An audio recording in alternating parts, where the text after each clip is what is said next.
Assalamualaikum warahmatullahi wabarakatuh. Bagaimana kabar anak-anak hebatku? Semoga kita semua sehat selalu dan tetap semangat dalam belajar nak ya.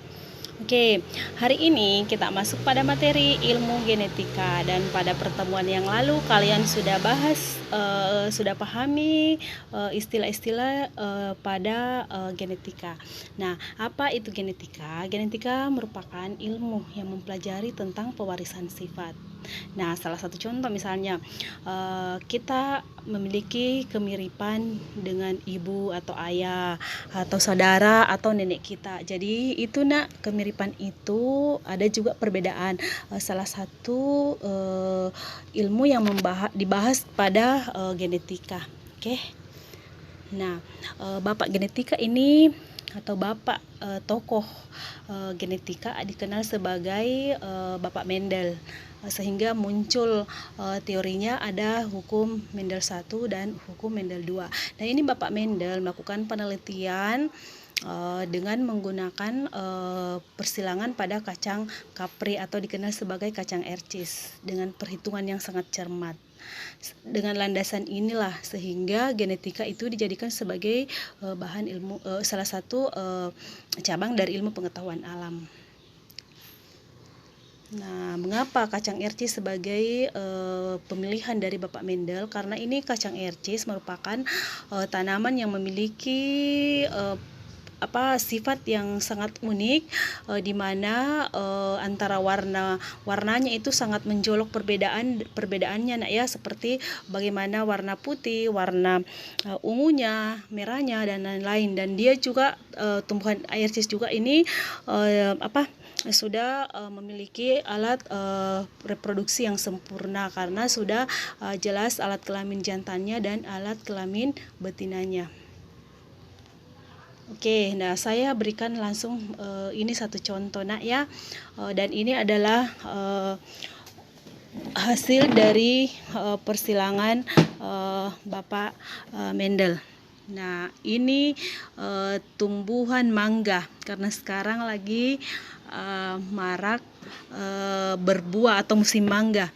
Nah, mangga yang berbatang tinggi yang disimbolkan sebagai D besar disilangkan dengan mangga yang berbatang pendek D kecil. Nah, pada pertemuan sebelumnya kamu sudah tahu ya apa itu D besar dan apa itu D kecil ya.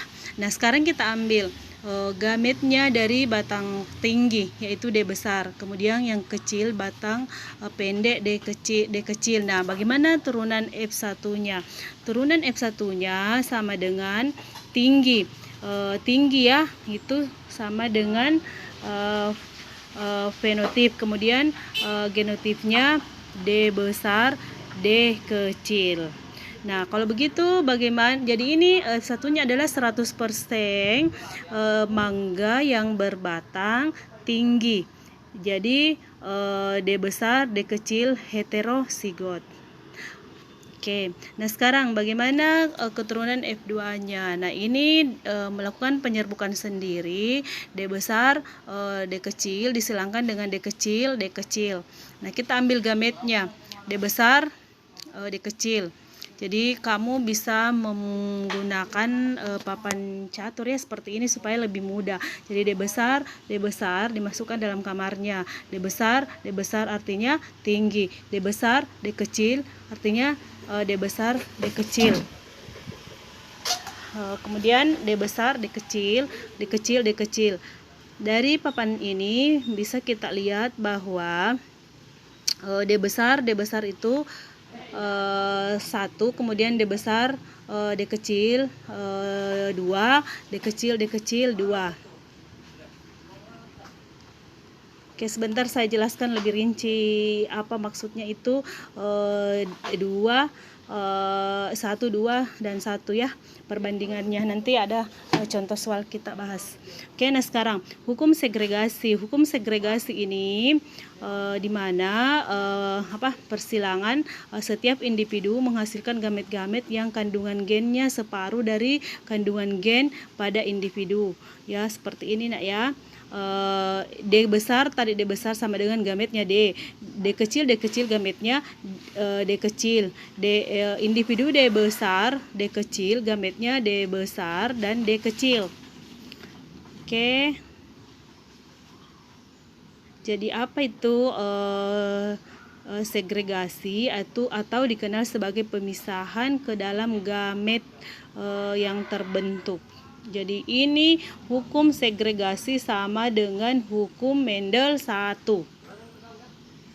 Nah, coba dilihat bagaimana hukum segregasi itu. Ya, pada waktu berlangsung pembentukan gamet, tiap pasangan gen akan disegregasi ke dalam masing-masing gamet yang terbentuk. Nah, persilangan yang ini tadi yang berhubungan dengan contoh yang saya kasih itu persilangan. Jadi persilangan yang hanya menyangkut pola pewarisan satu macam sifat beda itu dikenal sebagai persilangan monohibrid. Oke anak-anakku, apa itu persilangan monohibrid? Persilangan satu sifat beda ya. Kemudian ada juga persilangan yang memiliki dua sifat beda, yaitu persilangan dihibrid.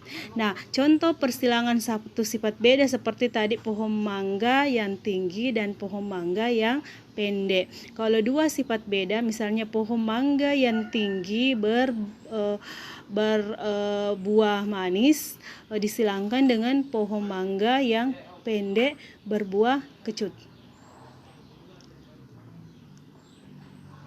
Nah, hukum segregasi pemilihan bebas adalah segregasi atau suatu pasangan gen yang tidak tergantung pada segregasi pasangan gen lainnya, sehingga di dalam gamet-gamet yang terbentuk ada terjadi pemilihan kombinasi gen secara bebas.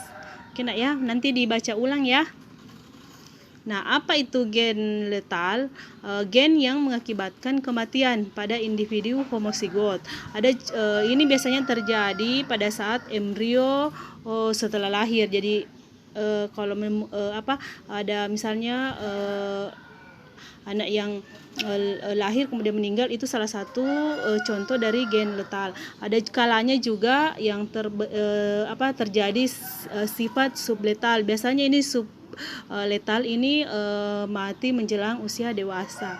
Nah, ada dua macam gen letal, yaitu gen letal dominan dan gen letal resesif. Gen letal dominan dalam keadaan heterozigot dapat menimbulkan efek subletal dan kelainan fenotip. Sedangkan gen letal resesif cenderung menghasilkan fenotip normal pada individu heterozigotnya. Jadi normal pada turunannya nak ya. Nanti saya jelaskan lebih terinci kalau kita sudah membahas di kelainan. Oke. Nah, sekarang yang terpenting adalah saya berikan contoh persilangan monohibrid. Nah, ini persilangan pada manusia ya. Tadi itu pada tumbuhan. Nah, sekarang seorang laki-laki berkulit hitam menikah dengan seorang perempuan berkulit putih. Artinya satu sifat beda, yaitu kulit hitam dan kulit putih. Nah, untuk fenotip kulit hitam H besar, kemudian kulit putih H kecil. Nah, bagaimanakah perbandingan turunan pertamanya atau F2-nya? Nah, yang di sini kita lihat H besar, H kecil, H besar, H kecil, H besar, H kecil. Jadi 100% fenotipnya H besar, H kecil. Ingat kena ya, fenotip yang tidak muncul. Kemudian yang dilihat dengan kasat mata itu fenotip. Jadi kita lihat 100% kulit hitam. Kenapa kulit hitam? Karena yang dominan H besarnya. Oke? Nah, bagaimanakah perbandingan F2-nya? Artinya cucunya. Jadi fenotip kita silangkan anaknya atau F1-nya. Nah, ini muncul kulit hitam disilangkan dengan kulit hitam, artinya H besar, H kecil, H besar, H kecil disilangkan menghasilkan H besar, H besar, H besar, H kecil, H besar, H kecil, H kecil, H kecil. Jadi nanti kalian buat papan catur ya supaya lebih mudah seperti tadi contoh yang Ibu berikan pada slide sebelumnya. Oke, nah sekarang H besar artinya hitam, itu genotipnya. Genotipnya H besar 25%, kemudian H besar H kecil 50%, kemudian H kecil 25%. Nah, bagaimanakah perbandingan fenotipnya? Jadi hitam 75%, putih 25%. Oke ya. Nah, intermediate itu peralihan antara. Nah, sekarang lagi maraknya musim tanaman hias. Saya kasih contoh pada mawar.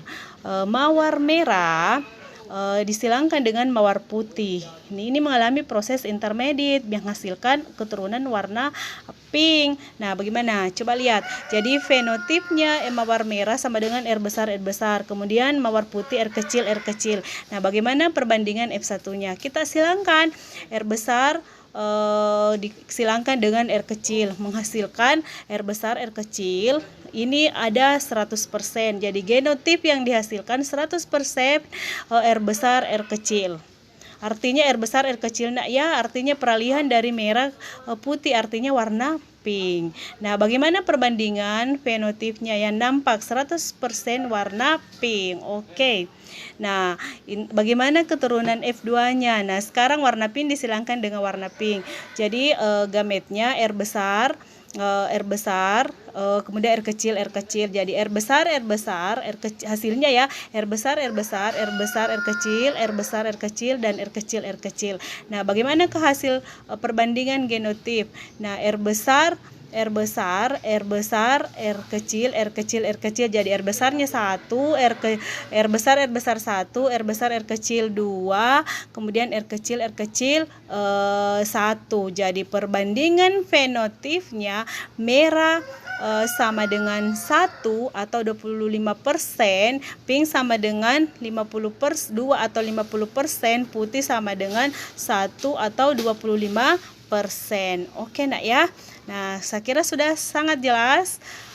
Sekarang kita masuk pada persilangan dihibrid. Dua sifat beda. Nah, Ibu berikan contoh ini pada ayam gemuk hitam. Jadi gemuk hitam, artinya dua ya, sifatnya satu gemuk satu hitam, disilangkan dengan ayam kurus putih. Jadi persilangannya itu selalu lawan jenisnya ya, karena perbedaan. Jadi misalnya kalau ayam gemuk artinya G besar, hitam H besar, kurus G kecil, putih H kecil. Nah, kita ambil gametnya. G besar 1 turun H kecil 1. Kemudian G kecil 1, H kecil 1. Coba disilangkan ya menghasilkan G besar, G kecil, H kecil, H besar, H kecil. Kamu lihat sendiri ya hasil persilangannya, ini jadi 100% H kecil, G besar, G kecil, H besar, H kecil. Artinya ini genotipnya. Nah, perbandingan fenotipnya yang muncul 100% ayam hitam gemuk. Sampai di sini ada pertanyaan? Semoga bermanfaat dan silakan nak ditanyakan jika ada yang kurang jelas. Oke? Assalamualaikum warahmatullahi wabarakatuh.